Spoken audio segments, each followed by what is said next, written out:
Good morning. It is the Front Page Saturday Town Hall edition. I'm Dominique DiPrima. Our topic today, will these industries bounce back? So many sectors hit hard by COVID-19. How are they doing? How are they pivoting, reinventing, and how are the workers being impacted? We're being joined now by the council member from the 10th District. He's a former council president, former Speaker of the State Assembly, Council President Emeritus Herb Wesson. Around here, we call him Herb. Good morning. Good morning, Dominique, and good morning to the Front Page family. It is always cool to be with you guys, and I want to quickly tell you this. A lot of community folks have been commending you for holding and hosting these town halls. And Mr. Stevie Wonder, I was on a Zoom call last night. People wanted to know what today's subject matter is.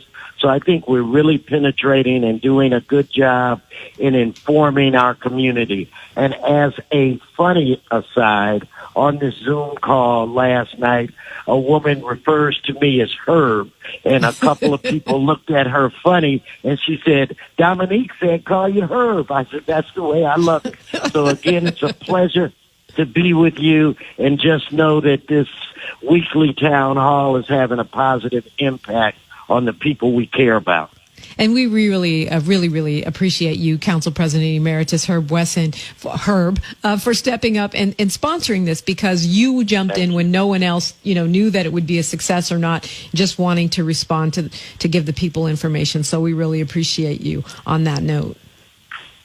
Oh, this has been probably one of the most important things that we have done. I believe that this show has been ahead of the curve of all of the happenings within the country, and so I'm proud of what we've done and to be a small part of it. Well, talking about, will these industries, survive, and just hearing, as we have today, so many businesses that are challenged and industries that are challenged. I do feel glad to live in the city of LA. You guys came out strong. You in particular came out early with some resources, and some of those resources are ongoing, and you've also got some new stuff going on. So let's talk about that a little bit. Well, I think every time that there is an election, we always say to everybody, this is the most important election in your life, the biggest. Well, you know what? This time, that is really true. This is really a battle between good and evil, and this is about having people in the White House that are committed to the entire country, regardless if you are Republican or Democrat. We have an opportunity to inspire little girls throughout this country, and I know I have two granddaughters with the election of the first woman, first black woman, first East Indian woman, first vice president to have graduated from historically black college, to have a real conversation about reimagining public safety and making criminal justice system a more fair and just system, creating a new deal jobs program that can put people to work with livable wage, benefits, pension, and a union card in their back pocket. We've got so much to gain. And what we're doing on the city levels, we're basically doing it on our own, or maybe we can partner with the county every now and then, but we need to be able to partner with our federal government and other governments throughout this country. It is a crying shame that we are one of the most knowledgeable and most powerful nations in the world, yet we have done such a piss poor job in handling COVID-19.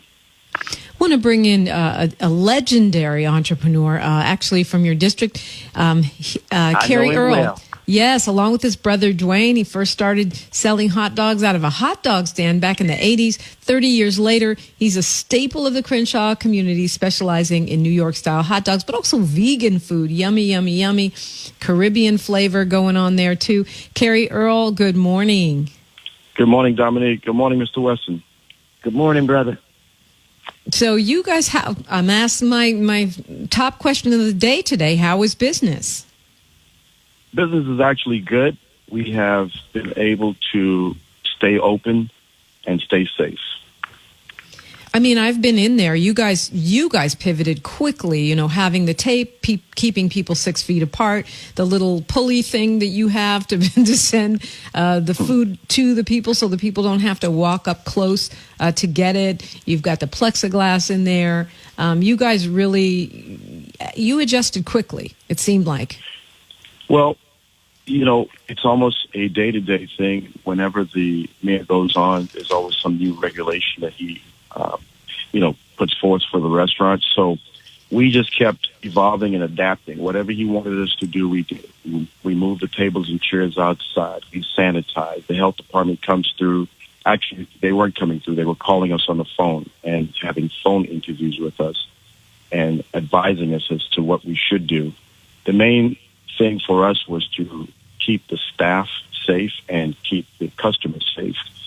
Because I told my staff that if you get sick, you're going to take it home. And if you get sick, we all get sick. So we also have an electronic thermometer at the back door. Anyone coming into the restaurant, the back employees, we take their temperature. So all we've been doing is just whatever we've been told to do, we just do it. That's all. And then you guys get a little creative with it, too. I mean, I know you've got this Meatless Mondays thing going on, which I can't wait to try this coming Monday. So that's a little bit of a creative spin. Explain what that is. Well, when we were shut down, well, not shut down, but when we were doing the elderly meals through Mr. Wesson and Marquise Dawson, we were doing the meals for the elderly. Teamed up with a company called Beyond Meat, and they were supplying us with vegan sausages and vegan meat patties. And, we were trying to figure out how can we turn this into something that the elderly can eat, something healthy. So we were coming up with vegan spaghetti, vegan meatloaves, a lot of just creative vegan ideas. And we kept delivering those. And then, we said, well, I didn't realize how many people in LA County, especially in our community right here, that are vegans. So we decided to do something where we can have a variety of choices for people in the community as opposed to what we sell. We're very limited. We have vegan hot dogs and burgers and chili. So we invited other vegan vendors that were really popular. Now we have vegan tacos, we've got vegan milkshakes, we have cheesecake, vegan desserts.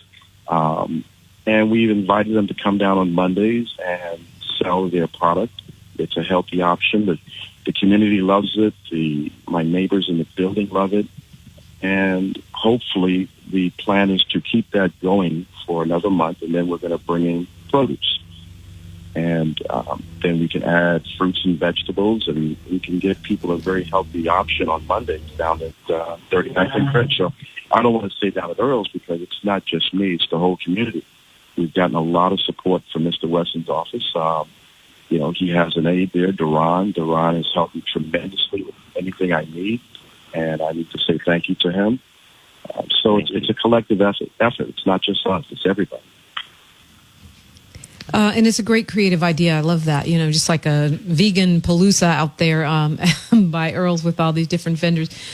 Council President, Dominique, go ahead. Yes, please. That he didn't say, because the Earle's hot dog operation has always just been a class act. And I know it's challenging for them at times to pat themselves on the back. Right now, vegan food, that's the thing. But these guys were ahead of the curve. They were one of the earlier places where you could go and get, this type of food. And maybe one day I will evolve to that point. That just day is not today. But they have been trying to service all of the community and all of the needs, and they need to be commended for that. It's a well-run operation. I'm proud that they're in my district. Thank you very much. Well, I got to say one thing on that. I personally am not vegan, and everything I've learned about it, I've got to give Purcell over at Simply Wholesome a lot of credit.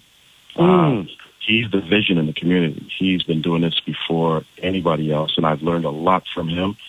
And there was a lady in the parking lot over there at the Baldwin Hills Mall called A Vegetarian Affair a long time ago. Her name was Lydia. I used to love that restaurant. Yeah, 7-Day Adventist, and I learned a lot from her too. So I got to give both of them a lot of credit because they've paved the way for me, and they've held my hand, and they've shown me different products to sell and how to sell it, and I'm still learning. Thank you. We have a lot of people calling, and entrepreneurs from different walks of life. So let's go to Charles from 1-800-UNITE-US. Good morning, Charles. Hey, good morning, and thank you, Earl, for all the great food you've been serving to us over the years, and you too, Herb, for your great work. Two things that I really want to focus in is on the importance of us supporting black-owned businesses now more than ever. But sadly, we're losing black businesses faster than any other group. So it's really on us to do what we can to keep our businesses. And then secondly, there's a bill in Congress that is called the Emergency Money for the People Act. And that bill would give most Americans, adults, $2,000 a month for 6 months. So, Irva, I'd like to know what you think about that bill and how that would benefit our community. Well, I think it would benefit us tremendously. And that, this is, like I said at the top of the show, this election is probably the most important election of our time. And we need to look at ways to bail out the people. And by, again, creating some kind of job program, by giving people the relief that they need right now to survive, canceling rent, and coming up with some kind of mortgage forgiveness program to protect our homeowners and, mom and pop landlords. And if I could just say, when the coronavirus first hit, there were things that we anticipated would occur, and we might have been in a better position to deal with them. But there are also indirect consequences to this. And like there's a bill in our state Senate right now, SB 1120. And basically what this bill will do is destroy the residential integrity of our local communities, and also it opens the historically black communities to a faster path to gentrification. So during times like this, you have to pay attention to everything. Under normal circumstances, they tried to pass a bill like this 2 times. The entire community knew what was going on and was adamantly opposed. This time, this occurred because we're all worried about dealing with the coronavirus, dealing with the social unrest and demonstrations. So it has walked through the assembly the Senate, and the community has not had the opportunity to organize against this.